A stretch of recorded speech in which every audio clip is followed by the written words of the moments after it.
Oi pessoal, boa tarde, me chamo Emerson Tequeter e hoje a gente vai estar dando continuidade aí a nossos estudos. Você já deve ter percebido que a gente fala muito sobre Nova Aliança, sobre Velha Aliança, sobre Novo Testamento, Antigo Testamento. Estamos falando disso porque este é um dos grandes motivos de o mundo estar como está hoje, do não entendimento das pessoas a respeito desses segredos, a respeito do que está escrito no Novo Testamento, no Antigo Testamento. As pessoas não têm o entendimento do que se trata. É o motivo de o mundo estar da forma que está. Com tantos abusos, com tantas perseguições, com tantas pessoas falindo, o não entendimento entre os irmãos, o não entendimento entre as irmãs se faz de fundamental importância que a gente entenda e compreenda o que é espiritual e o que é carnal. É de fundamental importância que você entenda que você é corpo, mente e espírito, para que as coisas fluam na sua vida, para que a sua vida se destrave e ande, que você faça e aconteça. É importante que você entenda quem é você, que você entenda qual é a sua missão, o que você foi trazido aqui para fazer. Hoje vamos falar então sobre a antiga aliança do Monte Sinai e a nova aliança do Monte Sião. Vamos tratar um pouco mais a respeito disso para que você entenda. Muitas pessoas estão me perguntando, mas aonde é o Monte Sião? Mas do que se trata isso? Como é? A gente está tentando aqui levar a informação para você entender. Então você vai ter que pegar dos primeiros vídeos, desde o primeiro, e vir seguindo a sequência. E acompanhando com uma Bíblia. Você folheando a Bíblia, você olhando a informação.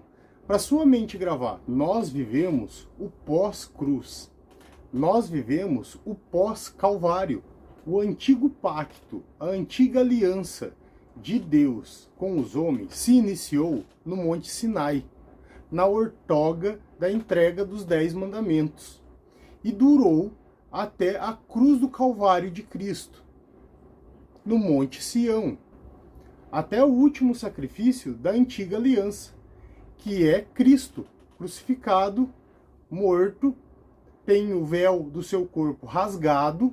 Você vê que o véu do templo, na morte de Cristo, na cruz, é rasgado. O véu no templo é rasgado, aonde as pessoas não alcançavam a Deus. Isso significa que aonde Deus estava, aonde ele não poderia ser visto, onde ele não poderia ser alcançado, agora Deus é revelado.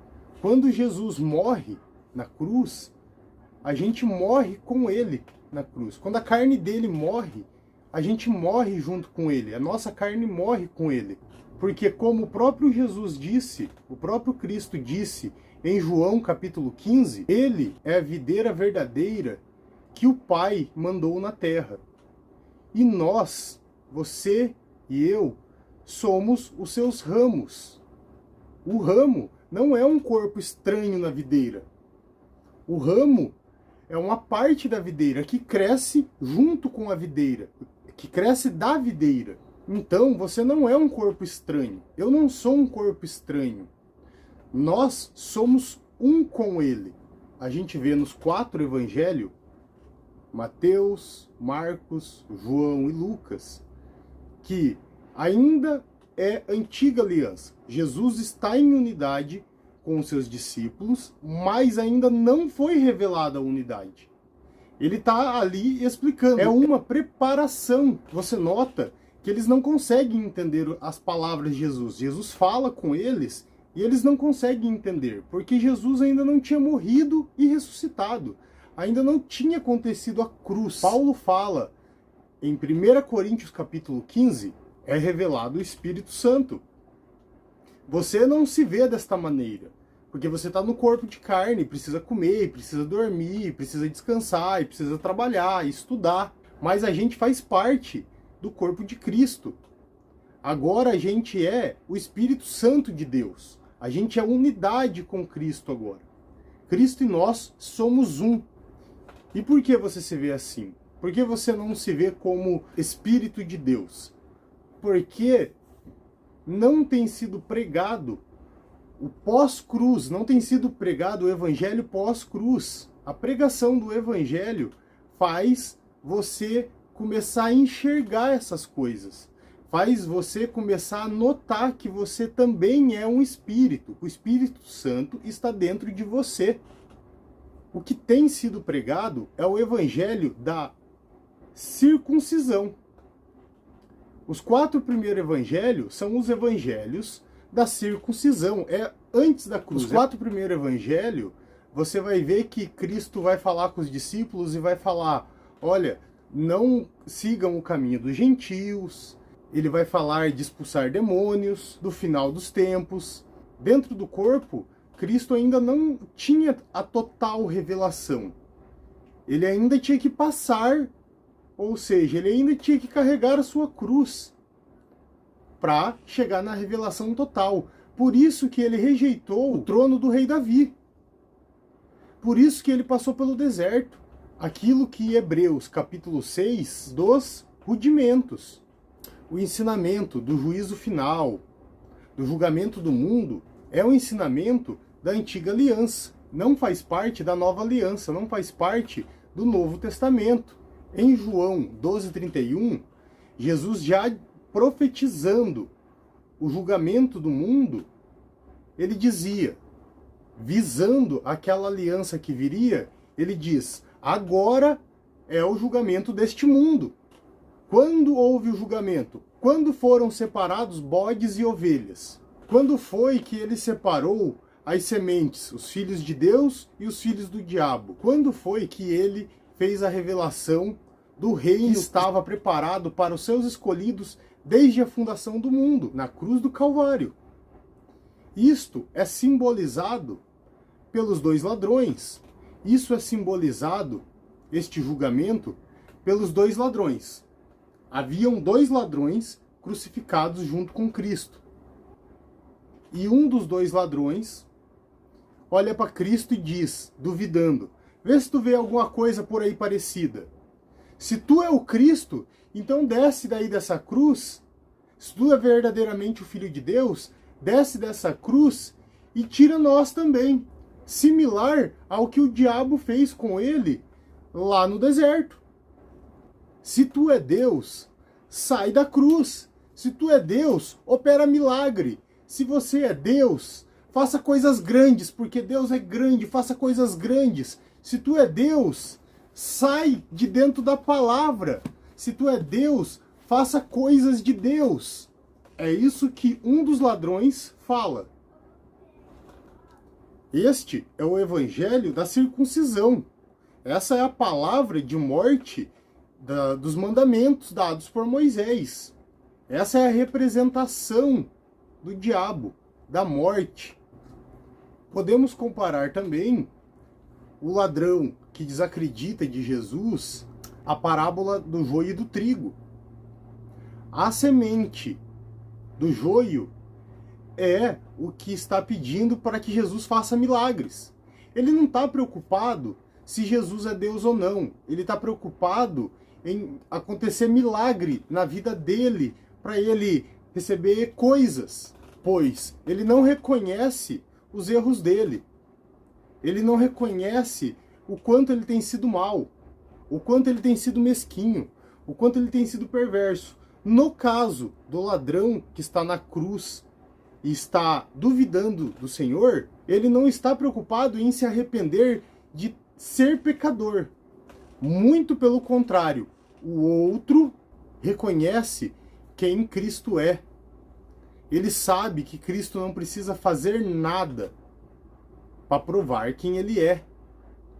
Ele sabe que Cristo é inocente e ele não. Ele está pagando pelos crimes que cometeu na crucificação.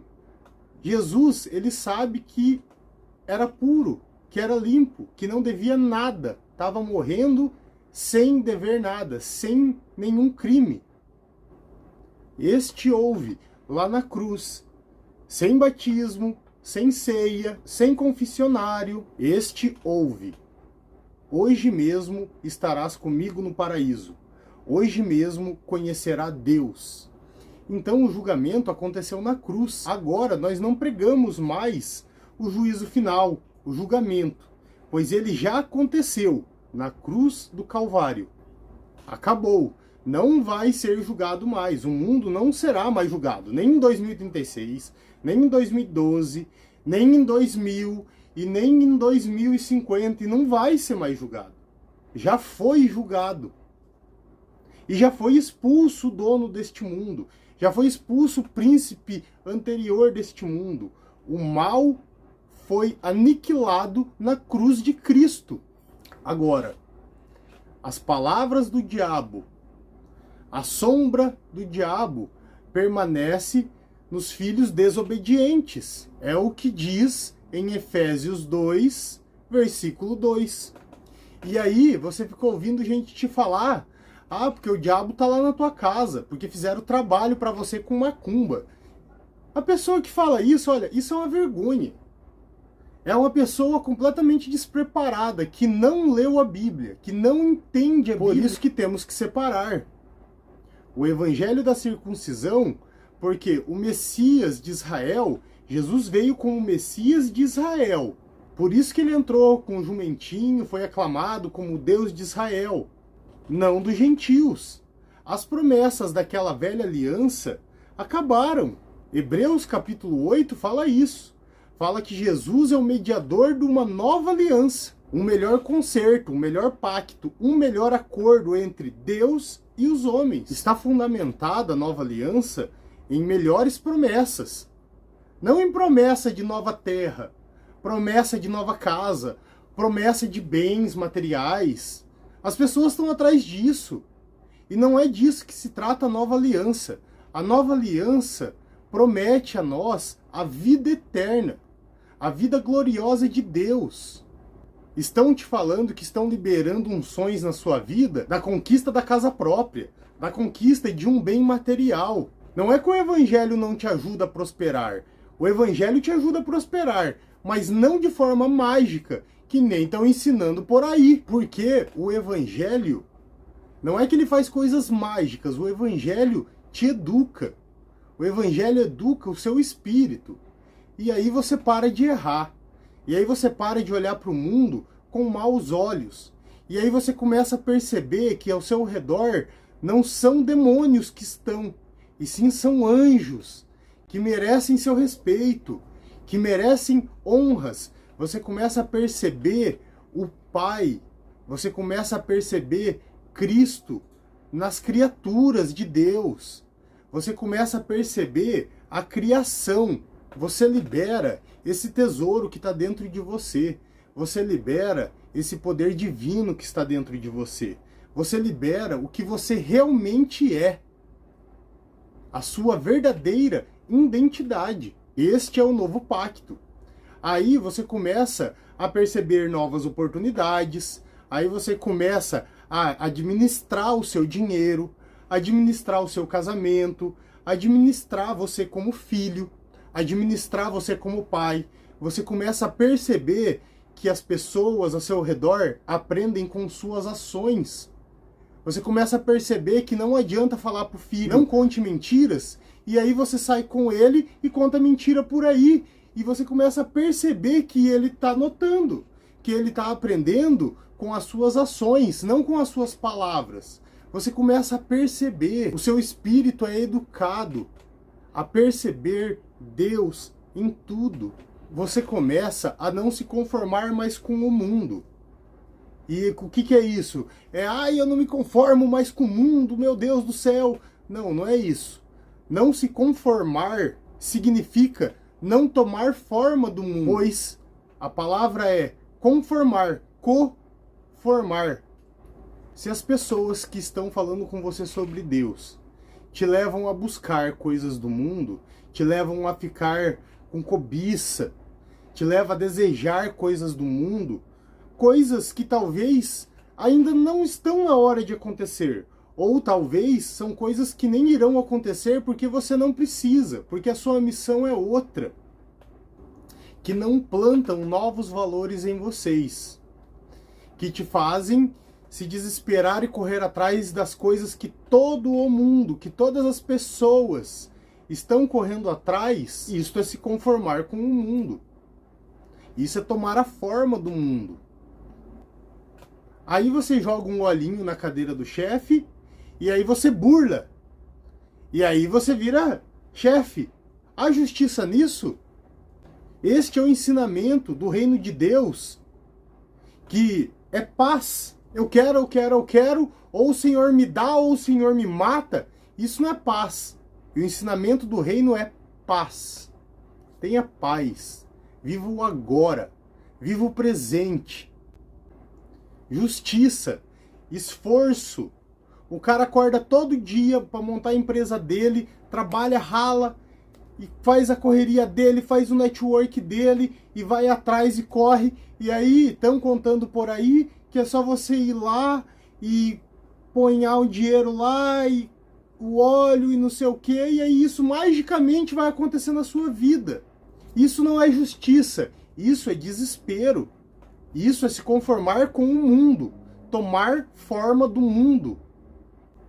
Paz, justiça e alegria. Veja, alegria. Você chega nos lugares aí, tudo é do diabo, e tudo é do capeta, e tudo, as marcas é do diabo, e hóstia é do diabo, e tudo é do diabo.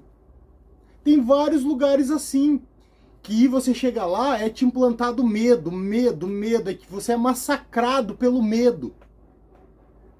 Sendo que já foi despojado na cruz de Cristo todos os demônios, todas as entidades malignas. Satanás foi julgado, condenado e exterminado na cruz do Calvário. E isso não é ter alegria. E isso não é a nova aliança, o novo pacto de Deus com os seus filhos. Justiça, paz e alegria no Espírito Santo. O evangelho da incircuncisão. O pacto do Espírito. É nele que você tem que estar. Eu quero chamar vocês para ler aqui uma passagem, para a gente completar isso aqui, para a gente finalizar esse assunto, que é 1 Coríntios, capítulo 12, versículo 3. Portanto, vos quero fazer compreender que ninguém que fala pelo Espírito de Deus diz: Jesus é anatema, ou seja, maldito. E ninguém que pode dizer que Jesus é o Senhor, senão pelo Espírito Santo. Essa é a diferença do antigo pacto e do novo pacto. No antigo pacto, na antiga aliança, as pessoas tinham que ir até Jesus, em grande maioria das vezes. Temos vários relatos em várias passagens diferentes nos 4 evangelhos. Você precisa ir, você precisa se reunir com o corpo. Você não sabe, mas você perde coisas, porque este corpo espiritual que eu falei agora há pouco, do qual você faz parte, está sofrendo. Está escrito em 1 Coríntios 12. E você não sabe, porque te enchem seus ouvidos com a antiga aliança. Veja, 1 Coríntios 12, 26. De maneira que, se um membro padece, todos os membros padecem com ele. E se um membro é honrado, todos os membros se regozijam com ele. Sabe aquela alegria que te dá e você não sabe do que é? Às vezes você está triste, às vezes você está arrasado, às vezes você está no fundo do poço, mas de repente te dá uma alegria assim, do nada. E você não entende o que está acontecendo? Vem aquela alegria, uma satisfação para o teu espírito. É um filho do Senhor, filho de Deus, que foi honrado em algum lugar. E você nem sabia. Nós estamos ligados. Nós sim precisamos se reunir. Nós precisamos se encontrar. Nós precisamos congregar. Aperfeiçoar esta aliança, essa nova aliança, essa fusão entre nós. É isso que a gente está fazendo aqui. Você descobre o seu dom, você começa a praticar, você descobre o seu dom, aprende a exercitá-lo, sabe que o dom do outro é importante para você, porque ele é uma perna, é um braço, é uma parte do corpo que nós todos fazemos parte, todos ligados à cabeça, que é Cristo, o corpo funciona perfeitamente. Mas isso exige preparação, treino. O Evangelho foi nos dado para nos preparar. Mostrará para o mundo o envio de Cristo pelo Pai. É isso que é dito lá em João 17. Como eles são um, que nós sejamos também um. É a unidade do Filho com o Pai. É algo inquebrantável. É de mesma natureza, é de mesmo poder, é de mesma autoridade. E que eles vejam que nós somos um, e por meio dessa unidade que se veja a verdade, que foi Cristo enviado pelo Pai. Agora, você vê que o que a gente leu aqui em 1 Coríntios 3, e ninguém pode dizer que Jesus é o Senhor, senão pelo Espírito Santo. Mas sabe o que é? É que eu aprendi na igreja que para mim ter o Espírito, eu tenho que buscar. Eu nem vou na igreja, mas eu ouvi. Não, você ouviu errado então. Se você ouviu dentro da igreja, também te falaram errado. Você não tem que buscar. O Filho de Deus tem o Espírito. Por isso ele confessa que Jesus é o Senhor. Confessar que o Jesus é o Senhor não é só falar que Jesus é o Senhor. É confessar, é falar que o Jesus é Senhor e ter atitudes iguais. Ter compaixão, ter amor pelo próximo. Amar a Deus sobre todas as coisas é ter compaixão com o seu irmão. É tratar as pessoas como você gostaria de ser tratado.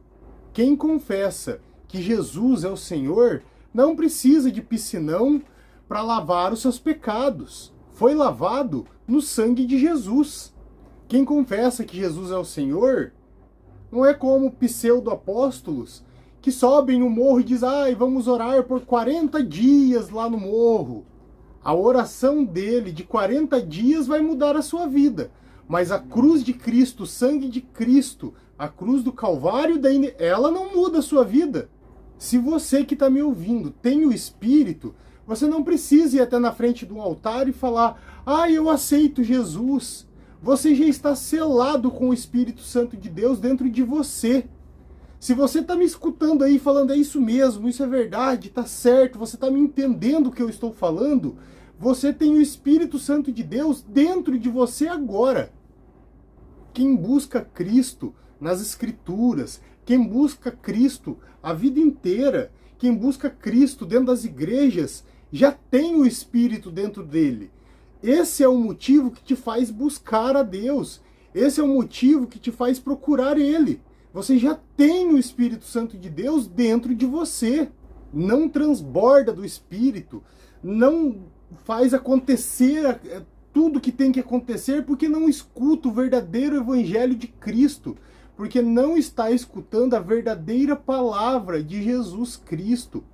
O novo Evangelho, o Evangelho da incircuncisão, é o que está escrito lá em Efésios, capítulo 1, versículo 1. Quem ouve o Evangelho da verdade é confirmado, é carimbado, está selado com o Espírito Santo de Deus. Gálatas 3, versículos 2 e 3. Você recebeu o Espírito pelas obras da lei ou pela pregação do Evangelho de Cristo? Vocês receberam o Espírito pelas obras da lei ou pelas obras do Espírito?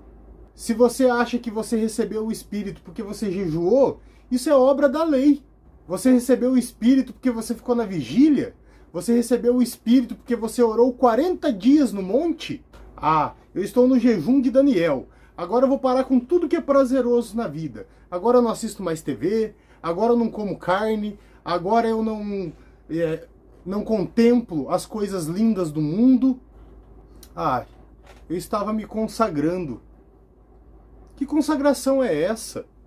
Você já tem o Espírito de Deus desde as fundações da terra. Você não precisa se confessar para receber o Espírito. Você já tem o Espírito desde as fundações do mundo. Quem te ensina diferente disso está te ensinando um falso evangelho.